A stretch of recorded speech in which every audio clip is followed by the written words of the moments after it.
मी सभागृहात जात असताना भास्करराव एका कर्मचाऱ्यासोबत वाद घालत होते आणि कर्मचाऱ्यांसोबत वाद घालत असताना त्या कर्मचाऱ्यांना असं म्हणत होते की ही व्यवस्था काय सत्ताधारी पक्षाच्या बापाची आहे का. आणि मी त्यांना सांगत होतो की भास्करराव तुमच्यासारखे ज्येष्ठ सदस्य, या सभागृहातला अनुभवी सदस्य आणि सभागृहात वारंवार नियम कायदे सांगणारे तुम्ही, डेकोरम कशी सभागृहाची मेंटेन ठेवायची हे जर तुम्ही बुद्धी लोकांना शिकवणार आहेत, तुम्ही बाहेर येऊन अशा गोष्टी बोलू नका. सत्ताधारी पक्षाचा बाप वगैरे काढू नका. तुम्ही काढलात, आम्ही काढलो, कुठंतरी या महाराष्ट्राची जी सर्वोच्च सभागृह आहे अशा ठिकाणी अशा गोष्टी होणं बरोबर नाही हे भास्कररावांना समजावून सांगत होतो. पण भास्करराव काय समजून घेण्याच्या मनस्थितीत नव्हते. कदाचित त्यांना जे अपेक्षित होतं की विरोधी पक्षनेता त्यांना मिळत नाहीये. सभागृहाच्या आतील जे व्यथित झालेले भास्करराव आहेत त्याचं फ्रस्ट्रेशन त्यात बाहेर जाणवलं.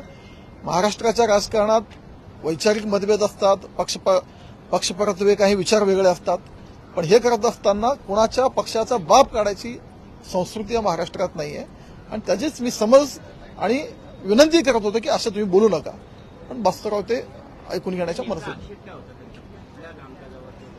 नाही. भास्करराव एक अधिकारी होते, कर्मचारी होते, त्यांना बोलत होते. ते कोणाशी तरी पत्रिका देत होते. नेमकी कोणाची होती काय होती मला त्यातलं माहिती नाही. मला केवळ ते बाप काढले हे कानावर पडल्यावर मी त्यांच्याशी बोलत होतो. आणि मला वाटतं की भास्करराव इथून पुढे समजून घेतील. अशा चुका त्यांच्यासारख्या सदस्याकडून अपेक्षित नाहीत. भविष्यात सुधारून घेतील अशी अपेक्षा मी त्यांच्याकडे व्यक्त करतो.